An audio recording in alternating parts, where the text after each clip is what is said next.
காமராஜர் மதுரையில பேசுறாரு, பொதுக்கூட்டத்துல சொல்றாரு, இந்தா என்னையே பாராட்டாதன்னு. நான் கல்யாணம் இல்ல, புள்ள ஊட்டி இல்ல. இந்த கக்கனை பாரு, போலீஸ் மந்திரியா இருக்காப்புல, தாழ்த்தப்பட்ட குடும்பத்துல பிறந்த புள்ள, அதுக்கு பொண்டாட்டி பிள்ளை எல்லாம் இருக்கு. ஏதாவது ஒரு தப்பு பண்ணிருக்காரா? என்ன பாராட்டு? கக்கனை பாராட்டு. குடும்பஸ்தனா இருந்துட்டு நேர்மையா இருக்கிறான், அவனை பாராட்டு. என்ன பாரா? தன் மேடையிலே தன்னுக்கு கீழே இருக்கிற ஒருத்தனை பாராட்டுன்னு சொல்ற பெருந்தன்மை வராதியா? கூட இருக்கணும் பாராட்டா கட்சி விட்டு வெளியேற்றிடுவாங்க, பெரிய சங்கடமாயிரும். என்ன நான் சொல்றது புரியும் நினைக்கிறேன், உங்களுக்கு புரியாமலா இருக்கும். கக்கனை பாராட்டு. காமராஜர் நேர்மையானவங்க நீங்க எப்படி பார்க்கணும் தெரியுமா? அவர்கிட்ட மந்திரியா இருந்தவங்களை வச்சு. கக்கன் ராஜாஜி அரசினர் மருத்துவமனையில தரையில கிடந்தார். சில விஷயத்தை சொல்லித்தான் தரணும். எம்ஜிஆர் கொடுக்கறதுக்குன்னே பிறந்தவர், எல்லாம் இயல்பா வரணும். கக்கனை பாக்குறாரு, ஓடி போய் இவர் மருத்துவமனையில சேர்த்து பணம் கட்டி கக்கன் மகனு காசி விஸ்வநாதனுக்கு போலீஸ் வேலை கொடுத்தது எம்ஜிஆர். லூர்தம்மாள் சைமன் ஒரு மந்திரி தெரியுமா? மீனவர் குல மந்திரி, கன்னியாகுமரி மாவட்டத்தம்மா.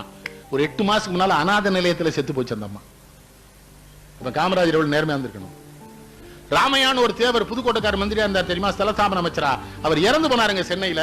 புதுக்கோட்டைக்கு அவர் வீட்டுக்கு கொண்டு போறதுக்கு காருக்கு வாடகைக்கு கொடுக்க அவர் வீட்டுக்காரங்கிட்ட பணம் கிடையாது. அப்படி இருந்திருக்காங்க மந்திரி. மண்டாடியாரை விடுங்க, ஒரு பெரிய பணக்காரட்டுக்குள்ள. சுப்பிரமணியத்தை விடுங்க, ஆர்வியை விடுங்க. பக்தவச்சலம் முத்துரங்கமலையார் மருமகன் பெரிய பணக்காரன். எப்படி? அவங்க அம்மா செத்து போயிட்டாங்க, காமராஜ் அம்மா. நாங்கெல்லாம் சின்ன பையில போய் அழுதுகிட்டு நிற்கும். அப்படிலாம் தலைவன் பார்க்க முடியாதுயா. எங்கடா வந்தீங்க எல்லாருங்கிறாரு. அம்மா அவ கிளவி செத்துட்டானே, லூசு போயிலுங்க, எவன்டா சோறு போடுறது உங்களுக்குங்கிறாரு. 3வது வீட்டுல மச்சினை செத்தாலே போஸ்ட் அடிக்கணுங்கிறான் தலைவன்லாம்.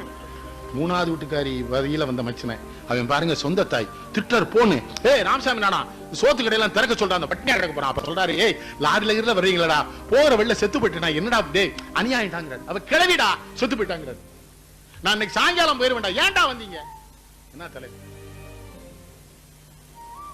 சில பேர் வப்பாட்டி செத்ததுக்கே கூட்டத்தை லாரில கூட்டு வரானே.